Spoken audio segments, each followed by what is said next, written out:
Assalamualaikum warahmatullahi wabarakatuh. Selamat malam kepada Ibu Rista Dila Syafri SEMM selaku dosen pengampu mata kuliah Manajemen Keuangan Lanjutan dan Fintech Industri, dan juga teman-temanku sekalian. Pada presentasi kali ini kami dari kelompok 4 akan membahas tentang finansial teknologi dalam studi kasus pada GoPay.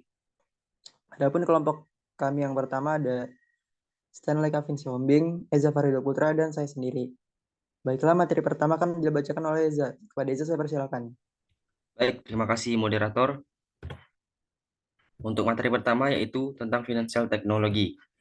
Finansial teknologi atau fintech adalah sebuah industri yang menggabungkan bidang keuangan dan juga teknologi. Tujuan dan manfaat perusahaan fintech adalah untuk mempermudah masyarakat dalam mengakses produk-produk keuangan, melakukan transaksi keuangan, dan meningkatkan pemahaman mengenai literasi dalam bidang keuangan. Manfaat fintech ada 5. Yang pertama, membantu perkembangan baru di bidang startup teknologi, kemudian peningkatan taraf hidup masyarakat, yang ketiga meningkatkan ekonomi secara makro, keempat meningkatkan penjualan e-commerce, dan kelima penurunan bunga pinjaman. Next slide. Kemudian perkembangan fintech,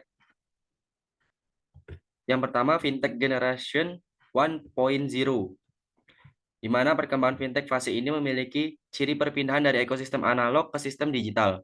Periodenya bermula dari tahun 1866 sampai 1987 dengan beberapa contoh inovasi berupa kehadiran kabel telepon dan transatlantik. Periode ini validasi pencatatan keuangan sudah dapat berlaku lintas benua untuk memberikan layanan yang melintasi jarak.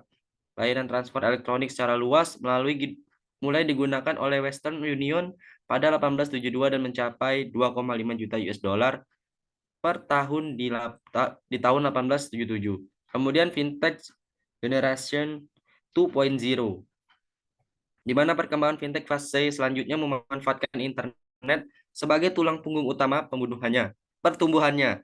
Bank-bank besar menggunakan komputer mainframe untuk melayani berbagai transaksi dari seluruh penjuru dunia. Periode fase ini bertumbuh dari tahun 1988 hingga 2007 dengan inovasi layanan mulai dari ATM, kartu kredit hingga elektronik forex and stock trading. Pada periode ini, bank dan lembaga keuangan besar menjadi pemain kunci dengan menyediakan pencatatan transaksi secara terpusat. Kemudian yang ketiga yaitu fintech generation 3.0, di mana perkembangan fintech fase ini ditandai dengan demokratisasi dan desentralisasi di bidang layanan keuangan digital. Bank-bank tak lagi menjadi satu-satunya pemain yang mendominasi dengan tumbuhnya startup di bidang finansial ini. Periode fase ini berlangsung sejak tahun 2008 hingga saat ini dengan inovasi layanan mobile wallet, payment apps, hingga blockchain dan cryptocurrency.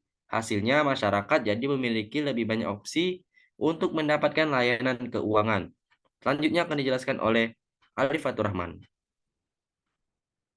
Baiklah, saya akan membacakan materi selanjutnya, itu tentang jenis-jenis fintech. Terdapat 5 jenis fintech, antara lain crowdfunding, microfinancing, digital payment system, P2P lending service, dan marketing comparison. Adapun crowdfunding sendiri yaitu uh, penggalangan dana atau yang bisa disebut dengan penggalangan dana, merupakan salah satu model fintech yang sedang populer di berbagai negara, termasuk Indonesia. Dengan adanya teknologi ini, masyarakat dapat menggalang dana atau berdonasi untuk suatu inisiatif atau program sosial yang mereka pedulikan. Salah satu contohnya adalah penggalangan dana untuk membangun pesawat R80 yang didesain oleh B.J. Habibie. Contoh startup vintage dengan model crowdfunding yang kini telah populer di Indonesia adalah kitabisa.com. Yang kedua yaitu microfinancing. Microfinancing adalah salah satu layanan fintech yang menyediakan layanan keuangan bagi masyarakat kelas menengah ke bawah untuk membantu kehidupan dan keuangan mereka sehari-hari, karena masyarakat dari golongan ekonomi ini kebanyakan tidak memiliki akses ke institusi perbankan.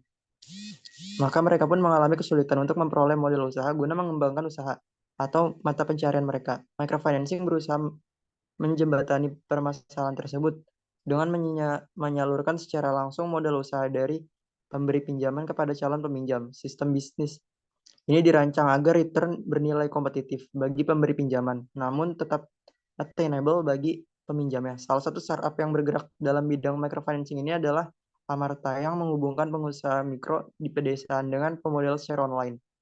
Yang ketiga itu P2P lending service. Jenis ini lebih dikenal sebagai fintech untuk meminjam uang. Fintech ini membantu masyarakat yang membutuhkan akses keuangan untuk memenuhi kebutuhan. Dengan fintech ini, konsumen dapat meminjam uang dengan lebih mudah untuk memenuhi berbagai kebutuhan hidup tanpa harus melalui proses ber- berbelit-belit yang sering ditemui di bank konvensional. Salah satu contoh fintech yang bergerak dalam bidang peminjaman uang ini adalah Awan Tunai, sebuah startup yang memberikan fasilitas cicilan digital dengan aman dan mudah. Selanjutnya itu market comparison. Dengan fintech ini dapat membandingkan macam-macam produk keuangan dari berbagai penyedia jasa keuangan. Fintech juga dapat berfungsi sebagai perencana finansial. Dengan bantuan fintech ini, penggunanya dapat mendapatkan beberapa pilihan investasi untuk kebutuhan di masa yang akan datang. Yang terakhir yaitu digital payment system. Fintech ini bergerak di bidang penyediaan layanan berupa pembayaran semua tagihan seperti pulsa dan pasca bayar, kartu kredit, atau token listrik, dan juga listrik PLN. Salah satu contoh fintech yang bergerak dalam digital payment system ini adalah PayFast, yang berbasis keagenan untuk membantu masyarakat Indonesia, terutama mereka yang tidak memiliki akses ke bank, untuk melakukan pembayaran berbagai macam tagihan setiap bulannya. Baiklah, materi selanjutnya akan dibacakan oleh Stanley. Kepada Stanley, saya persilakan. Baik, terima kasih moderator. Di sini saya menjelaskan tentang studi kasus fintech pada GoPay. Kami ambil kasus pada GoPay. GoPay ini sebagai pemimpin di industri fintech Indonesia telah menunjukkan perjalanan transformasi yang luar biasa sejak diluncurkan. Dengan pendekatan inovatif, GoPay mampu merevolusi cara pembayaran digital dengan pengenalan layanan seperti pembayaran QR dan transfer uang yang efisien. Strategi pemasaran yang terarah melibatkan kampanye berdaya tarik tinggi, sponsorship, dan kehadiran aktif di media sosial. Telah mendukung peningkatan signifikan dalam penerimaan masyarakat dan brand awareness. Pertumbuhan eksponensial ini dalam jumlah pengguna dan volume transaksi harian mencerminkan keberhasilan strategi pertumbuhan yang diadopsi oleh GoPay. Dan tentunya keamanan ini menjadi fokus utama dengan implementasi langkah-langkah keamanan yang canggih, memastikan di mana perlindungan pengguna dan penggunaan layanan. Selain itu, GoPay secara aktif mematuhi regulasi dan standar industri yang berkembang, menciptakan fondasi kepercayaan dengan pemangku kepentingan. Melalui kemitraan strategis dengan perusahaan lain dan kolaborasi erat dengan merchant, GoPay berhasil memperluas ekosistemnya, memberikan nilai tambah kepada pengguna dan mitra bisnis. Pada kasus ini, GoPay telah berhasil mengimplementasikan strategi yang adaptif dan inovatif, memungkinkan perusahaan untuk terus mempertahankan posisi terdepan di industri fintech Indonesia. Di kasus ini memberikan gambaran yang mendalam tentang kunci sukses dan strategi yang dapat diadopsi oleh perusahaan fintech dalam menghadapi dinamika pasar yang terus berkembang. Baik, mungkin itu saya kembalikan kepada moderator. Baik, terima kasih Aung. Baiklah, itu saja materi yang dapat kami sampaikan. Terima kasih kepada Eza Farido Putra dan juga Stanley Kevin Siombing telah menyampaikan materi yang telah kami paparkan. Adapun kesimpulan pada presentasi kali ini yaitu finansial teknologi atau fintech telah mewarnai lanskap industri keuangan dengan membawa inovasi melalui pemanfaatan teknologi. Transformasi ini menghasilkan perubahan mendalam dalam cara kita mengelola keuangan, melakukan transaksi, dan mengakses layanan keuangan. Salah satu contoh perkembangan fintech adalah GoPay, bagian integral dari ekosistem Gojek di Indonesia. GoPay sebagai penyedia layanan pembayaran digital telah membentuk pola baru dalam ekosistem keuangan, menciptakan pengalaman tanpa uang tunai yang mudah diakses dengan memanfaatkan teknologi. GoPay tidak hanya menyederhanakan transaksi pembayaran, tapi juga memperluas inklusi keuangan dengan memberikan akses kepada mereka yang sebelumnya sulit terjangkau oleh lembaga keuangan